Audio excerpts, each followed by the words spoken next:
રાજકીયમાં જોડાણા છે તો એ રાજકીય રીતે એની રીતે અમે અમારી રીતે.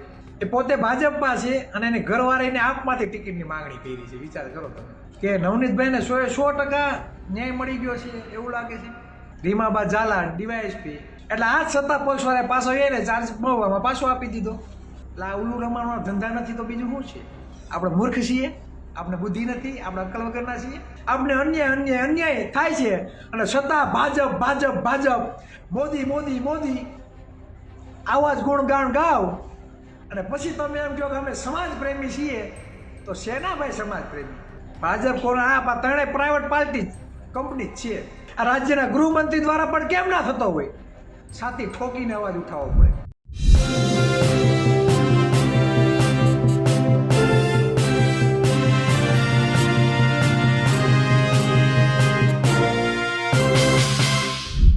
કોળી સમાજના મતથી આ લોકો મંત્રી બની જાય છે, ગૃહમંત્રી બની જાય છે, છતાં કોળી સમાજને ના તો યોગ્ય બજેટ મળે છે, ના નોકરીઓ મળે છે, અન્યાય થાય છે. તેમ છતાં કોળી સમાજ ભાજપ અને મોદી કરે રાખે છે. આ વાત કહી છે કોળી આગેવાન ચિરાગ ઝાલાએ. સાથે જ બગદાણા કાંડના પીડિત નવનીત બારધિયાએ કોંગ્રેસ જોઈન કરી છે. તેને લઈને પણ તેમણે વાત કરી છે. નમસ્કાર, હું છું ચંદ્રિકા પુત્રી નિરાલી. તો આવો સાંભળીએ ચિરાગ ઝાલાએ વધુમાં શું કહ્યું. હમણાં જ મેં જોયું મીડિયામાં ઘણા બધા મીડિયાઓએ રાજકીય નેતાઓને ફોન કર્યા, ખાસ કરી હીરાભાઈને પણ ફોન કર્યા. હીરાભાઈનો એક શબ્દ બહુ આપણે સારા રહી અને કીધું કે ભાઈ સમાજનો દીકરો હતો, સમાજના રૂઈ અમે એની પાસે ગયા હતા અને હવે રાજકીયમાં જોડાણા છે તો એ રાજકીય રીતે એની રીતે અમે અમારી રીતે. પણ ઘણા મીડિયાવાળા ઘણા યુવાનો બરાબર આ વાતને નેગેટિવ લે છે. મીડિયાવાળા એમ કે સમાજનો સાથ મૂકીને કોંગ્રેસમાં સાથ લીધો એમ. તો ભાઈ સમાજ તો ઘણા બધા છે ગુજરાતમાં. આજે એક પોસ્ટ વાયરલ થઈ ધાર્મિક માલવિયા, લગભગ હું નામ ના ભૂલતો હોય તો, એ પોતે ભાજપમાં છે અને એને ઘરવાળીને આપમાંથી ટિકિટની માંગણી કરી છે. વિચાર કરો તમે.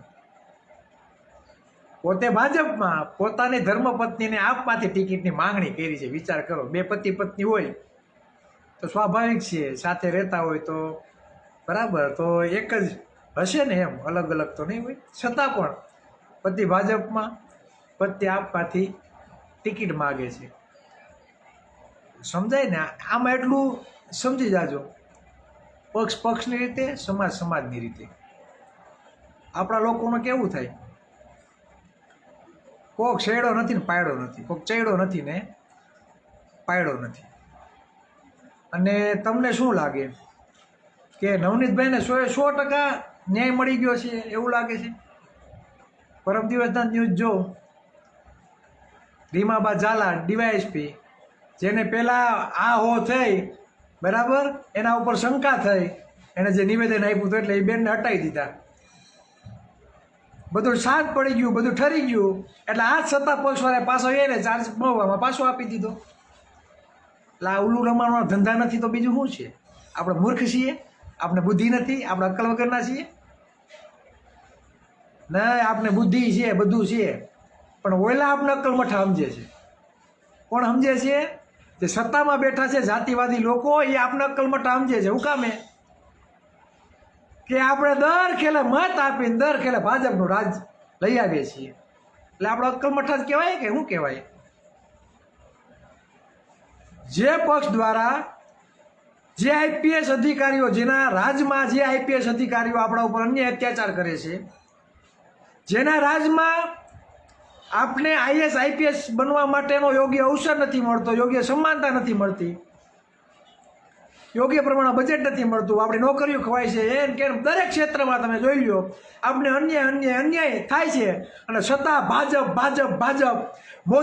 મોદી આવા જ ગુણગાન ગાવ અને પછી તમે એમ કહો કે અમે સમાજ પ્રેમી છીએ. તો શેના ભાઈ સમાજ પ્રેમી? સમાજ પ્રેમી હોય તો સમાજની સમસ્યા માટે, સમાજના હક અધિકારો માટે છે ને છાતી ઠોકીને અવાજ ઉઠાવવો પડે. એને પ્રોટોકોલ ના નડે, છાતી ઠોકીને અવાજ ઉઠાવવો પડે. પછી આઈએસ અધિકારી દ્વારા થતો હોય, આઈપીએસ અધિકારી દ્વારા થતો હોય, આ રાજ્યના ગૃહમંત્રી દ્વારા પણ કેમ ના થતો હોય? છાતી ઠોકીને અવાજ ઉઠાવવો પડે. એને સમાજદાજ કહેવાય. એટલે નવનીતભાઈ આ દેશના, આ ગુજરાતના નાગરિક છે, પોતાની રીતે સ્વતંત્ર છે, બરાબર. કદાચ કોંગ્રેસમાં ગયા, બરાબર, તો એનો પોતાનો અંગત પ્રશ્ન છે, બરાબર. એટલે ખાસ કરીને નવનીતભાઈનો જે વિરોધ થાય છે, બરાબર, અમુક વ્યક્તિઓ કરે છે, તો એ બધા મિત્રોને વિનંતી, બરાબર, કે એટલું બધું ના ખેંચો. સમાજના ઘણા લોકો બધી જગ્યાએ છે ભાઈ, બરાબર. આપમાં છે, કોંગ્રેસમાં છે, ભાજપમાં છે, સારા યુવાનો છે, બરાબર. અત્યારે એને જવું હોય રાજનીતિમાં, ભલે ને જાય. એટલે અમે ઘણા એમ કહેતા ચિરાગભાઈ તો ભાજપ કોંગ્રેસ આ બધાનો વિરોધ કરે છે, તો નવનીતભાઈનું કેમ ઓલું કરે છે? એમ કહેવાનો મતલબ અમારી પાસે હજી પ્લેટફોર્મ નથી, હજી બનાવ્યું નથી પ્લેટફોર્મ, બરાબર. હજી અમે તો સમાજને જાગૃત કરીએ છીએ. ભાજપ કોંગ્રેસ આ ત્રણેય પ્રાઇવેટ પાર્ટી કંપની જ છે. નવનીતભાઈ ભલે કોંગ્રેસમાં ગયા, પણ હું એ કોંગ્રેસને પ્રાઇવેટ કંપની ગણું છું, આપવાળા નહીં ગણું છું, ભાજપવાળા નહીં ગણું છું. પણ અત્યારે કોઈને તાલુકા પંચાયત, જિલ્લા પંચાયતમાં કોર્પોરેટની ચૂંટણી લડવી છે, સમાજનો દીકરો એમાં જતો હોય અને કોઈ આગળ ચૂંટાઈને આવતો હોય, સમાજના 2-5 કામ થાય, તે વિસ્તારના 2-5 કામ થાય, તો તમને મને શું વાંધો, બરાબર. સરકાર ના બને એ આપણે પ્રયત્નો કરવાના છે. 2027 પહેલાં સમાજને જાગૃત કરવાનો છે કે બીજા 27માં ભાજપને પાડી દેવાની છે. મેં આની પહેલાં પણ ઘણી જગ્યાએ કીધું, મહુવા કીધું, પાલીતાણા પણ કીધું. અમારા જ મિત્રોને, અમારા સંગઠનના સાથી મિત્રોને, જનસંઘથી જે ભાજપ સાથે જોડાયેલા હતા, બરાબર, એ લોકો પણ અમારી ટીમમાં છે, આપવાળા પણ છે અને કોંગ્રેસવાળા પણ છે. અમે પણ કીધું કે બધા મિત્રોએ સાથે મળીને ચૂંટણી લડજો. કોઈ ટિકિટ ન આપે તો અપક્ષમાં લડજો, બાંધતા નહીં. સાથે મળીને સમીકરણો બનાવજો અને સમાજને કંઈક ફાયદો થાય એના માટેના કાર્યો કરજો. એટલે જ મેં તમને ઉદાહરણ આપ્યું. જો ધાર્મિક માલવિયા પોતે ભાજપમાં હોવા છતાં કોંગ્રેસ માટે એની ઘરવાળાની ટિકિટ આપવાની વાત કરે છે. આ એક સમાજના ક્રાંતિકારી યુવાનોને એક ઉત્તમ ઉદાહરણ છે. હું એવું માનું, ભલે ભાજપમાં હોય, પણ સમાજની સીટો કેમ વધે ને એ બાબત એની દિશા છે. અને આપણે શું કરીએ? હું ભાજપ વાળો છું, ઓલો કોંગ્રેસ વાળો છે મારો દુશ્મન, ઓલો આપ વાળો છે મારો દુશ્મન. આપણી આવી માનસિકતા ઠોકી બેસાડી છે અને એને લીધે જ દુશ્મનો આપણા ઉપર રાજ કરે છે. કઈ રીતે રાજ કરે એ પણ હું તમને ઉદાહરણ સાથે તમને કહું. 3 પક્ષો થયા. કેટલા પક્ષો થયા? 3 પક્ષો. હવે આ સ્થાનિક સ્વરાજ્યની ચૂંટણીમાં એવું જ થવાનું છે. કોઈ સમીકરણો નહીં બનાવે. આપમાંથી કોળી, કોંગ્રેસમાંથી કોળી અને ભાજપમાંથી કાં કોળી ઉપજે કાં બીજો ઉપજે એટલે જીતી જાય. 3 પક્ષોમાંથી 2માં કોળી ઉપજે, ત્રીજામાં ત્રીજો ઉપજે એટલે એ જીતી જાય. એટલે જ્યાં કોળીના સૌથી વધારે મત છે ત્યાં રીતે થાય. 2 કોળી ઉભાય છે, ત્રીજો ઉભો હોય છે. એટલે આપણે કોળીને તો પાછું ઓયલું હોય, હું ન ખેવું હોય, એને ખેવું હોય તો કહે, હું ઢીલું મૂકું નહીં. પછી ભલે કાયદાનો કંઈ ન આવડતો હોય, રાજનીતિનો રહી ન આવડતો હોય, સમાજના કંઈ કામે ના કર્યા હોય, મારે લડવું છે, પણ ઢીલ કોઈ દે નહીં, નમતું નહીં મૂકે. સમાજના ભાઈઓમાં નમતું કોઈ મૂકશે નહીં. એટલે 2 ઊભા રહે ને ત્રીજો ફાવશે, 2 ઊભા રહે ને ત્રીજો ફાવશે. આ જ રીતે થયું છે. આ જ રીતે પહેલાં પણ થયું છે અને આ સ્થાનિક સ્વરાજ્યની ચૂંટણીમાં પણ આ જ થવાનું છે. આ વાસ્તવિકતા આપણી છે હાલની. પણ એમ નહીં કે હું ભાઈ ભાજપમાં છું ને કાંઈ નહીં, મને ટિકિટ નથી મળી, ભાઈ મૂંઝાતો ને હું બેઠો છું, મારા પરિવાર, મારા કુટુંબના, મારા ગામના મત છે ને તારામાં અપાવી દો, તારે મૂંઝાતો ને. આવા કહેવાના અમુક 10% લોકો રાજનીતિમાં નીકળે છે. બાકી 90% બધા પક્ષના પટ્ટા પહેરીને પક્ષને વરે ઓલા શું કહેવાય ઘરઘી ગયા હોય કે ઓલા હાથ ફેરવી લીધા હોય ને પક્ષ આયરે, કે છૂટાછેડા આપીને માગતા હોય, આવું હોય. એમ નહીં કે ભલે હું કોંગ્રેસમાં રહ્યો, ભાજપમાં તું ઊભો ને, મારો ભાઈ ઊભો છું, તું તારે મહેનત કરીએ, આવું કોઈ કહેવાવાળું નહીં મળે. એટલે કહેવાનો મતલબ એ છે સારો યુવાન હોય બરાબર, અને કદાચ ઈચ્છા હોય એને, અને અત્યારે પ્લેટફોર્મ મળ્યું હોય જાતો હોય, તમને મને હું વાંધો. પણ હા એટલું ચોક્કસ કે જે લોકો સત્તા ઉપર રાજ કરે ને તમને સમાનતા અને સમાન અવસર ના આપતા હોય તો આ લોકોને પાડી દેવા જોઈએ બરાબર. અને હું કહું આ લાઈવના માધ્યમથી ભાજપને તો પાડી જ દેજો બરાબર. આપણો સારો ચહેરો ઊભો હોય તો ઠીક છે, બાકી પાડી દો બરાબર. બાકી આ ભાજપના રાજમાં જે અન્ય અત્યાચારો થયા છે બરાબર, એ અત્યારના વર્ષમાં તો તમે ભૂલી જ જાઓ. આ વર્તમાન સમયમાં તો આપણે એટલી આ લોકોએ પત્તે ઠોક ઠોક કરી છે, અને છતાં પણ તમે જો બટન દબાવી રાખ્યા એટલે સમજી લેવાના હજી અત્યાચારો અને હજી અન્ય અત્યાચારો આપણા ઉપર કરશે અને કરશે. અને મને સૌથી વધારે દાજ ક્યાં ચડે છે?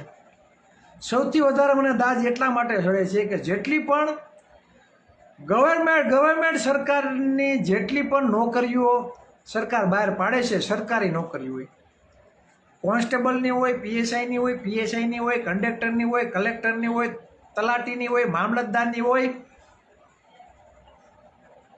મેડિકલ ક્ષેત્રમાં MBBS હોય, BHMS હોય, સર્જન હોય, કે ઓલ ઓવર દરેક ક્ષેત્રની તમે જે નોકરીઓ તમે જોઈ લ્યો, આ બધી જગ્યાએ આપણી નોકરીઓ ખાવાનું કામ ચાલુ આ લોકોએ કર્યું છે. બજેટ તો કે ઠુલ્લું, કાંઈ મળતું નથી. કુટુંબમાં ભાઈઓ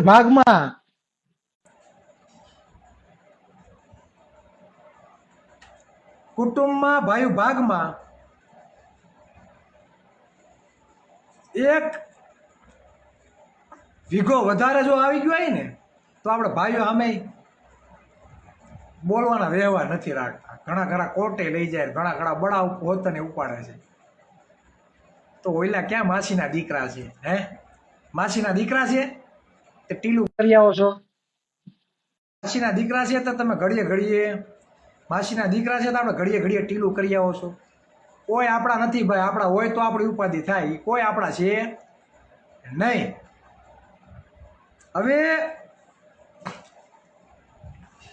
ઘણા લોકોને એવું થતું હશે બરાબર કે ચિરાગભાઈ બધાને જોડ્યા બરાબર, જોડવાનું કહે છે તો આગળની કામગીરી હું, એટલે મેં આની પહેલાં કીધું હતું એક બે દી પહેલાં કે હું લિસ્ટ લઈને આવી. આ જો આખો થપ્પો એટલી થપ્પી દેખાય ને, આ એટલી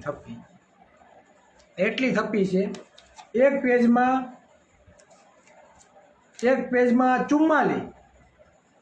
પેજમાં 44 વ્યક્તિઓના ગામનું નામ, તાલુકાનું નામ અને જિલ્લાનું નામ બરાબર. કેટલા પેજ છે ખબર? પેજમાં મારા અંદાજે એ તો મને ખબર નથી, પણ આમ તમે આપણે ચોપડો જોઈએ તો આપણે એમ થાય 200-250 પેજ કદાચ હશે. આમ પેજ તમને કાંઈ વધારે હોતો નહીં હોય બરાબર. એટલે ઓછામાં ઓછા કેટલા આંકડા છે? 7,935. આમ આંકડો કદાચ કોઈને દેખાય તો જોઈ લેજો. ને કોકને એમ થાય કે આ ફાંકા મારતા છે, આમ દેખાય ને. આજે અમે અડધું જ લગભગ કાઢેલી છે પ્રિન્ટો, હજી ઘણી બધી અમારા લેપટોપમાં પડી છે. ટૂંક સમયમાં અમારી સાથે કેટલા ગામો જોડાણા છે એનું મસ્ત મજાનું લિસ્ટ સ્ટેપ બાય સ્ટેપ આવશે બરાબર. મેં ઘણું બધું કીધું હતું, લાગશે વાર પણ આવશે મજા. લાગશે વાર પણ આવશે મજા. અમે કેટલા ગામો જોડ્યા છે, કેટલા લોકો અમારી સાથે જોડાણા છે, જો આ લિસ્ટ અને આ થપ્પી અમારી પાસે સબૂત માટે છે. એટલે લાગશે વાર પણ આવશે મજા. આપણે જે મુહિમ ચલાવી રહ્યા છીએ કે ગામે ગામ ટીમ અને દર અઠવાડિયે એક સભા અઠવાડિયાની, આ સભામાં આ સમાજને મતની કિંમત સમજાવવાની છે. દરેક ક્ષેત્રમાં વાસ્તવિકતા ખરેખર શું હોવી જોઈએ, વાસ્તવિકતા શું છે તે સમજાવવાનું કામ આપણે કરવાનું છે. ને ઘર ઘર સુધી જાગૃતિ ફેલાવવાની છે, ને ઘર ઘર સુધી કહેવાનું છે કે તમે એટલો ટેક્સ ચૂકવો છો, આ ટેક્સના પ્રમાણમાં તમને યોગ્ય બજેટ નથી આપતું. તમારું બજેટ કોણ ખાઈ જાય છે? તમે જે મજૂરી કામ કરો છો, તમે જે દાડીએ જાઓ છો, તમે જે કોઈના ભાગ્યા રાખો છો, તમે જે પરસેવો પાડીને તમે જે કમાણી કરો છો, તમારા બાળકોને ભણાવો છો, પણ તમે જે ટેક્સ ચૂકવો છો તે પ્રમાણમાં તમને આરોગ્ય અને યોગ્ય શિક્ષણ આજની તારીખમાં તમારા બાળકોને મળતું નથી. તમારું બાળક સમાજનો વિદ્યાર્થી હોશિયાર છે, ડૉક્ટર બની શકે એમ છે, પણ 1 કરોડ રૂપિયા ફી જોઈએ છે એ તમારી પાસે નથી, એટલે તમારું બાળક ડૉક્ટર બની શકતો નથી. તમારા દીકરાને તમારે કલેક્ટર બનાવવો છે, તમારા દીકરાને તમારે એસપી, ડીવાયએસપી, આઈપીએસ અધિકારી બનાવવો છે, પણ એ પ્રમાણનું વાતાવરણ, યોગ્ય અવસર તમને મળતું નથી. તો શા માટે નથી મળતું એ સમાજને શીખવાડવાની જરૂર છે. તમારા મતની કિંમત શું છે? ગવર્મેન્ટના એટલા બધા પૈસાઓ છે, તો નિગમોના ચેરમેનો કોણ છે? સારા સારા ખાતાઓ કેની પાસે છે? અને જે સરકારી કામો છે તેનો વહીવટ કયા અધિકારીઓ કરે છે અને કયા રાજકીય નેતાઓ કરે છે? અને કોળી સમાજ, ઓબી સમાજ પાસે શું છે ઘંટડી? આ આપણા સમાજને સમજાવવાની જરૂર છે કે ગવર્મેન્ટના સૌથી વધારે કામો અને આપણા ટેક્સના પૈસે કમાણી કોણ કરે છે, આ પણ આપણા સમાજને સમજાવવાની જરૂર છે. આપણે ગમે એટલા ઠેકડા મારીએ, આપણા સમાજનું શિક્ષણ ધામ બનાવવા જ્યારે આપણે જાય ને તો ગમે એટલી મહેનત આપણે કરીએ, 2 કરોડ કે 2.5 કરોડમાં આપણે સ્ટોપ થઈ જાય છીએ. જ્યારે અન્ય સમુદાયના લોકો શિક્ષણ ધામ બનાવવા માટે નીકળે તો હજારો કરોડ રૂપિયા એકઠા કરી દે છે.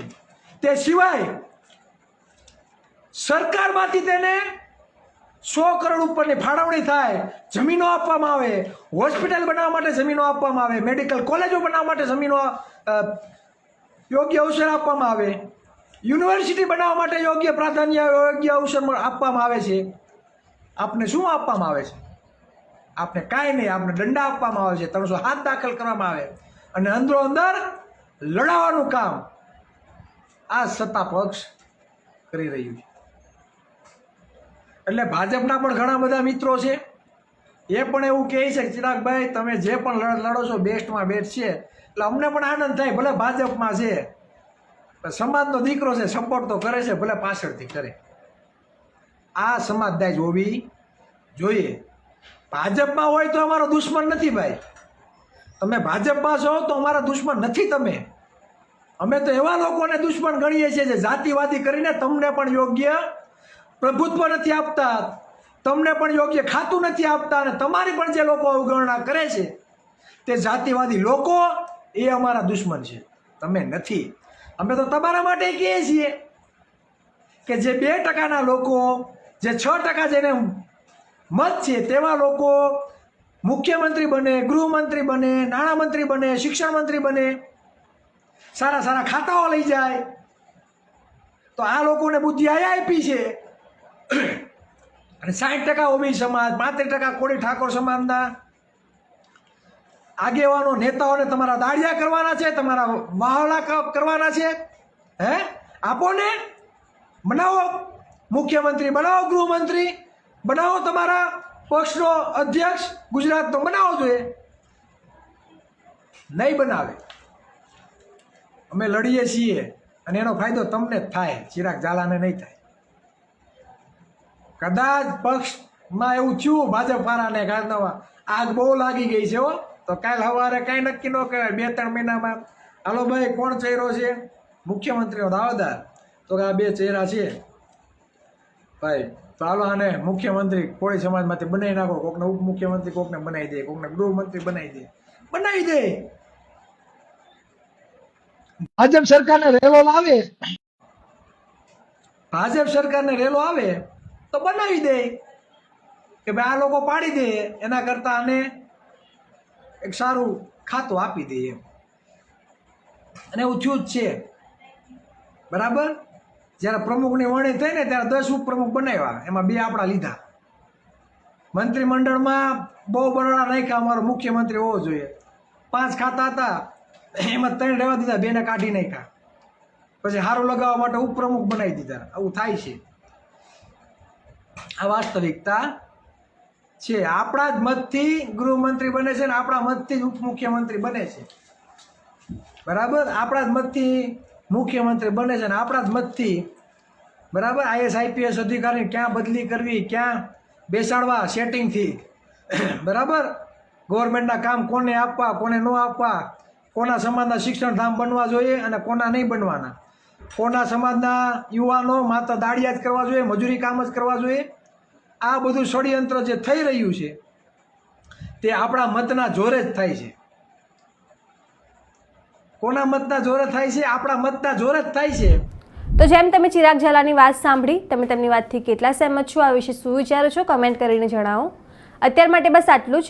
સમાચારને લગતી વધુ અપડેટ્સ માટે અમારી વેબસાઇટ www.gujaratplus.in પર પણ માહિતી મેળવી શકો છો.